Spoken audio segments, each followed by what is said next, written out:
Hey everybody, just having a few thoughts this morning, and want to put it down on a video before I forget it, before it escapes my mind, kind of as a self-reminder, but also as an application to anybody that might be watching this.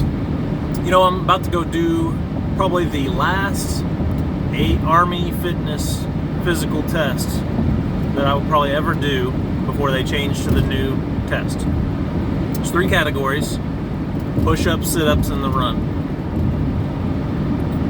Well, if you're not an expert in all 3 of those, if you have a weakness, you kind of have to divert your energy,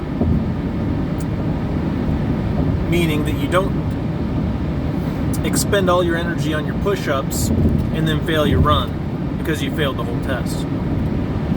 And I think there's an application here for other aspects of our life. For example, there may be some areas in your life that you're really weak at and other areas where you're an expert at. You may be really good at digging ditches, but really bad at organization. I'm just throwing out random things. Not thinking about anybody in particular, but I've kind of always thought that you will just play to your strengths, you know. But really, on a PT test, you can't just do that. You can't just pass a PT test. For example, my strength in the PT test is my sit-ups. I can max out the sit-ups almost always, almost without really trying. But the push-ups and the run are always more of a challenge for me. But if you want to pass, you don't waste all your energy on one thing, unless you're that good. You can, and a lot of people are able to do that. But sometimes you have to strategically pull back on your sit-ups, on your strengths, so that you can get the job done.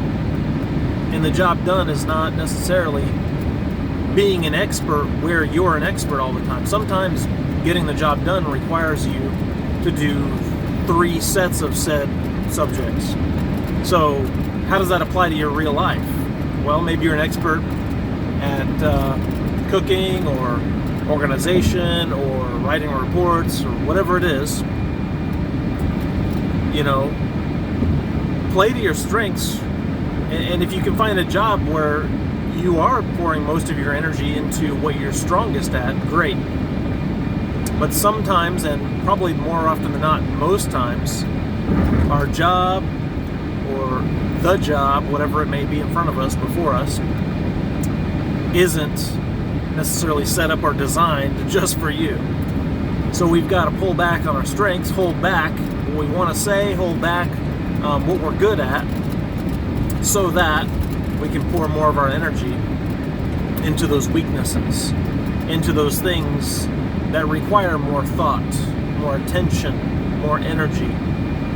If we waste all of our energy on those things that we're good at, those weaknesses are going to be more of a weakness when it comes down to doing it.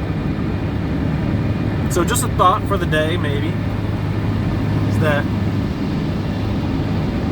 maybe not put all your energy into what you're good at, but front load some energy into those things, those weaknesses that we have, so that when we come to it and we come to the test, we are not just passing, but we are getting the job done. And the job requires a certain skill, a certain aptitude, a certain capability. And so we need to at least make sure that we are crossing those lines to the finish, and not just in one area of our life. So what area, maybe you can comment below. I don't know if I'm going to post this or not, but I think it might just be more for myself, really, to think about. But what are those areas in which we need to improve, that we're weak in? Time to do some self-reflection. Maybe you can pray about it. Maybe you can ask God for, God, what area do I need to purge from my life? What area do I need to improve on? What area am I weak in that I need to spend a little more time on? And it might be those areas that we're a little arrogant in, that we think we're good at, but we're really not. that can kind of be a wake-up call for some of us. And I find myself in that category a little bit, that especially when I think I'm really good at something, I don't put in the effort, and then I fail, and then I don't meet the standard. And I'm not just talking about PT tests, I'm talking about whatever it is in life, whether it's preaching a sermon, whether it's doing a job, writing a report, planning, whatever that may be. When you're overconfident, sometimes that confidence can go a long way, don't get me wrong. Sometimes confidence will get us where we need to go. But sometimes that overconfidence doesn't really meet our capabilities. And we're arrogant. Our mind has overstepped our true capabilities. So just kind of sharing some thoughts, note to self, and if this helps you, great. Let me know how it helped you. What area do we need to work on that'll allow us to get the job done across the board? What are our weaknesses? So we all cross the finish line across the board, not just in one area, not just shine in that one thing. But what can make us a more well-rounded person? Maybe there's some character flaws. Maybe there's some things we need to pull back on. I don't know. That's for you to think about, and for me to think about for myself. But I think there's some application there. With this new Army standard, I don't know, it's going to be even more well-rounded. So, just step one to the next phase. So, anyway, hope this helps you. Prayerfully think about it. Let me know how this affected you. God bless.